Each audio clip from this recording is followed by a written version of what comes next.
Stigmas Women Have, episode number 76.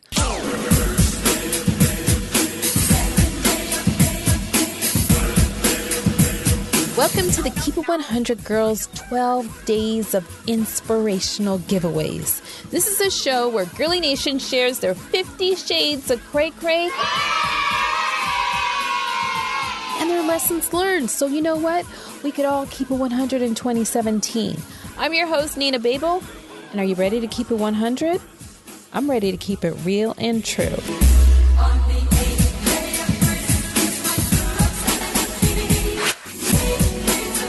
Today is the 8th day of Christmas, and my true love gave to me. Stigmas? Yes! We all have stigmas. The question is, does it get the best of you?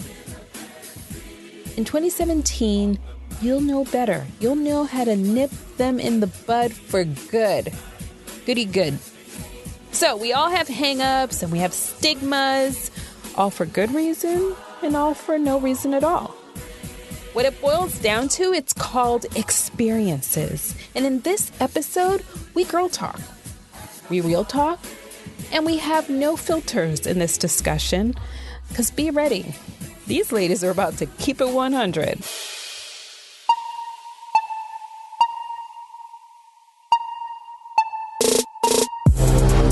I remember I always used to like the lights out during sex because I didn't feel sexy. I didn't feel confident in my own skin. And now that's 100% not the case or not necessary. And so I kind of enjoy being able for the both of us to see each other during, and sometimes it's let's pull up the shades and not show the neighbors, but so we can see each other in the moonlight, or turn on the bathroom light at least if it's the middle of the night, or if it's early in the morning, it's it's the sunrise that we get to that light that we get to see each other in.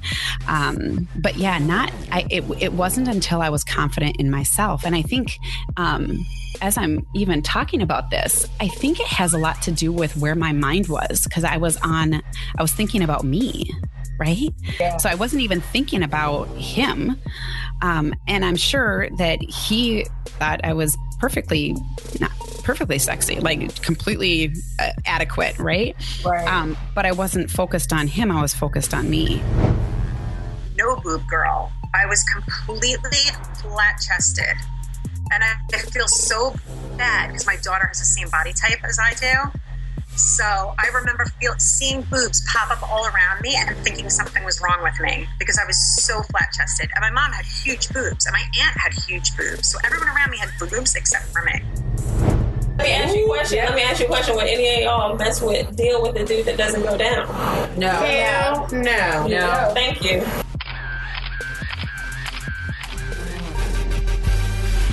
Boobs have come and gone for some of us. Jeannie's in her 40s and a mother of 5. That deserves a round of applause.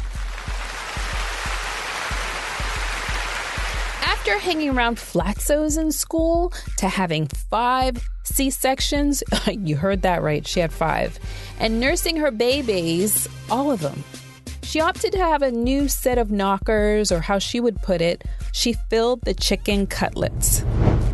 Totally flat. I got on the training train and rocked it, but there was nothing to train. I was training my chest to just be a chest. Right. It was ridiculous. So I was a late developer. Yeah. I got my boobs, I think, I don't know, like maybe I got my period when I was like 16. So it had to be, just in high school, I started to get like little boobs. They were so small. And then by the time I was a senior, they grew and they were good. I had some good boobs. As a woman, you get caught up in your body image. What should you look like? Curvy? Am I flat? Do I have a Coca-Cola shape? Fat? Although, when Jeannie gained weight, she says it went straight to her boobage. So yeah, I was a flatso. Not, it wasn't, there really wasn't a comparison game. I think it was all in my head. And my bestie was also a flatso, so we had that. You know, you surround yourself by the people, like-minded people. Yeah. And like-chested people, I guess. Like-chested. So, yeah, I had two. They were twins, and they were no boobs also. So it was like the trifecta of boobless wonders. That was us. Right. After 5 kids, this is what happened. Any mother listening, you can relate to this story. Mine got so beat up. I mean, National Geographic worthy. Like, worse, Nina.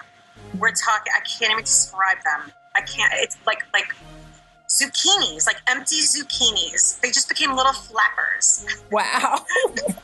Yeah, little flapping pieces of skin. Can you imagine? Now, understand, they once were C's, so you have all this loose skin now that's just flat and flapping. Ouch. So that sucks. Yeah, ouch. And then, like, just looking at myself naked, and it's like, oh. And, you know, I got away with it. People had no idea what my boobs looked like, because Victoria's Secret, that's the secret with Victoria's Secret. Victoria's Secret, you know, their bras are so freaking amazing. And they had this one bra. It wasn't the Wonder Bra, but it was like this padded cotton bra that had like a light underwire. But I would get padding that would fit my old boobs. It would be like a 34C. And it literally would look like those were my boobs. Huh. But I'd take the bra off, and then there would be the flappers. Right. So in a tight shirt with a bra like that, you can get away with it. And so when I'd say to people, you know, I'm like a negative A with these flappers, and they'd say, no way, your boobs are huge. And it was because of the bra. So I used the bra trick for a long time. I was just internally intact. Yeah. The outside for me, if anything's gonna find its way on the outside, that's just icing on the cake, because already inside, I'm not working on fixing anything on the inside. But when it came to the boobs and losing all of that, and there's like some femininity that's lost, and you're like, you look at yourself in the mirror and you're like, what the hell happened? And so it's like you're torn, because I'm thinking, I looked at them and I was like, this represents sacrifice to me. I sacrificed 5+ years of my life nursing these babies. Some of them went a little beyond a year. So it was like over 5 years of nursing babies. Right. That's a huge sacrifice. Mm-hmm. And so my body took the hit for it. So at one side, I'm like, wow, this is honorable. You know, it's some flappy badges of courage. Every time I take my bra off, I'm like, whoa. I love that. That's a tweetable. On the other end of it, yeah, and on the other end of it, it's like, you know, this sucks. It sucks. It sucks not to have cleavage anymore. You know, it's just unattractive. So, you know, it's like, what do? Do you live with it, or do you do something about it? Okay, you said it's unattractive. In whose eyes, though? Well, in my own. It was really, you know, what happens is when you lose that size cup, and then you just have skin, and it's like flappy skin, and it's just like wrinkly and saggy. It's just unattractive. It made me look older than I was. And so for me, it was just upsetting. For me, it was upsetting. And then when I threw the idea out to my husband about getting implants when I was finished having the babies as, like, you know, my prize, of course he was all for it. He's like, fuck yeah. Yeah. So it was not a difficult conversation. So it was really for me, and then for him, it's like, yeah, it's everybody's winning. Right, win-win.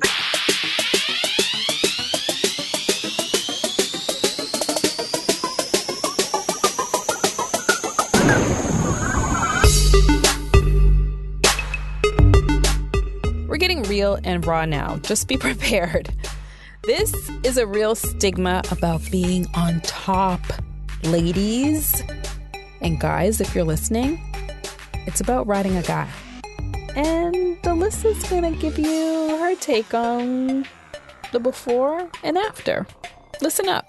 Well, I mean, not the first time. But am I really good at it? I am. So, comfortable with that over time? Yeah, I think so. I think, you know, and honestly, I think where I really, and I'm trying to really picture, when did I get confident with that?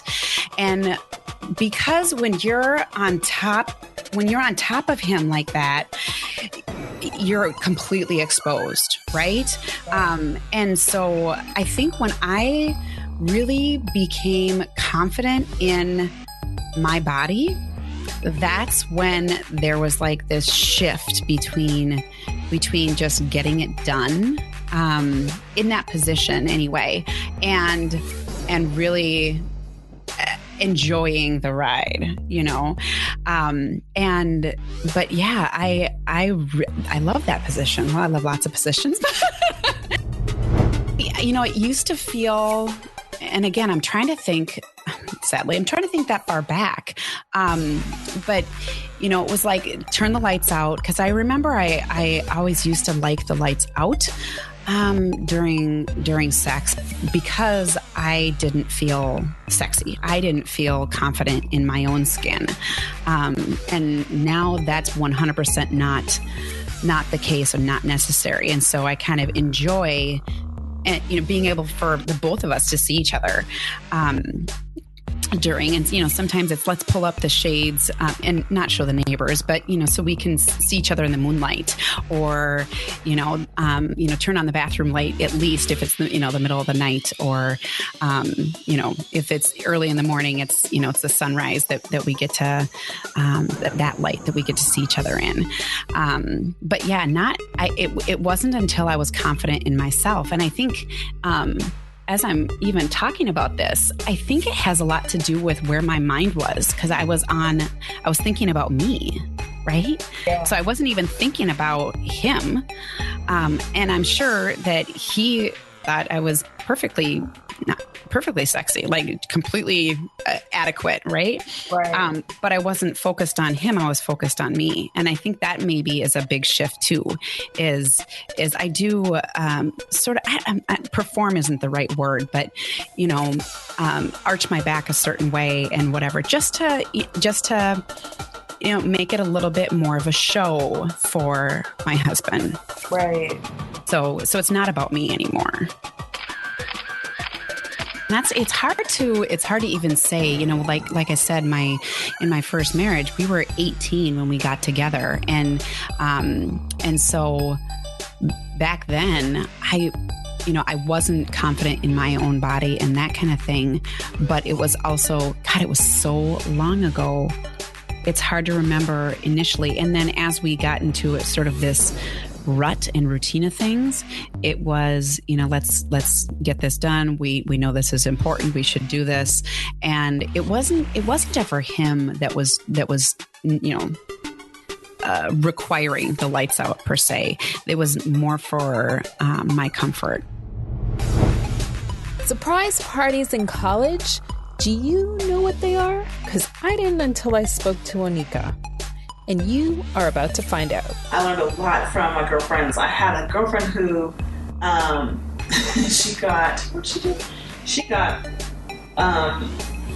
she decided she wanted to give us a lesson on how to ride a man's genitalia. And so she got she had like one of those huge, big teddy bears like on her bed. And so she basically showed us how to affix yourself on the man, on his hips or whatnot, and what your role is as a woman, how you should roll your hips and how you should gyrate and how you should, and told us about our Kegel muscles and how when we go to the bathroom, just to release and contract and this, that, and the third, how you're supposed to do the exact same thing when you're with your partner or whatnot. That would have been nice to know. I'm just a curious person. I want to know what people do. I used a pillow. Like, I want to know. I didn't use anything but the actual guy. I just experiment. Okay, let's try. Oh, he likes that. He likes this. He likes that. I think I got one friend in there. One thing about me, no one taught me any of my sex moves. Okay. I kind of like she was really good at it, and it was like a big deal. Mm-hmm. So she like would the girl tell us, that sucks dick. They tell you how to suck dick. Yeah. Can't nobody tell you how to do that. No, You just what's gotta this be lady's good at name? it.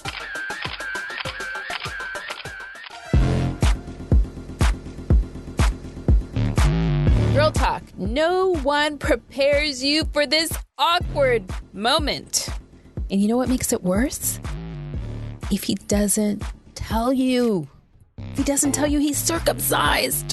What was y'all first reaction if y'all came across somebody that was not circumcised? It's not. I have. Oh my God, I was so confused. I haven't, but I have a friend. I was confused, but I wasn't confused. I'm not second that. That's what I was like. I've never seen one. You haven't? I didn't know that was going on. I didn't know that's what was going on. I was like, this is. I tell you, ain't nothing wrong with them. Because I had to go. No. Did you put skin? I put in pictures of uncircumcised. I wanted to make sure that that's what just happened. Because I was being used for. If it's not, what do you do without Google though? Like I wouldn't know anything without Google. So how did it feel? I mean, It's not the same. The only thing is when it's better for them. when it's soft, it's just extra skin everywhere. When they get hard, you can't tell the difference. You can't tell the difference at all. You wouldn't know. You wouldn't know with that. You'd be like, some guys were just nasty and they don't clean it properly. I'll just have to say sex is different with circumcised and uncircumcised. I don't know. And it has been for me. Well, I think the guys that are uncircumcised. What is the difference? It's no better. You still gotta work it. You still gotta work it. I mean, you still have to work it. It's not like you're just gonna automatically be better. But if you have a skilled guy that's uncircumcised and a skilled guy that is circumcised, there's a difference. Mm-hmm. So the difference is the feeling? Yeah.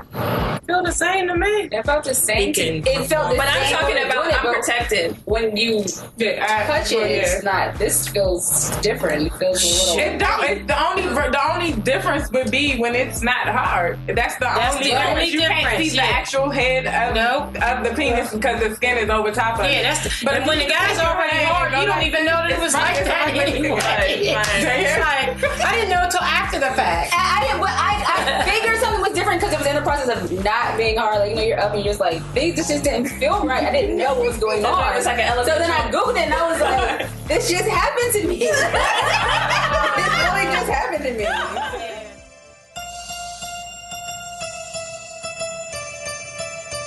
Here we go! So you're probably wondering, has Nina lost her friggin' mind?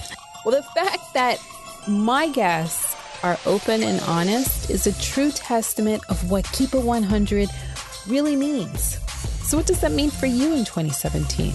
Well, the obvious one is you won't be blindsided, not after listening to my show this year. You have the ammo to be the best whoever you want to be in 2017.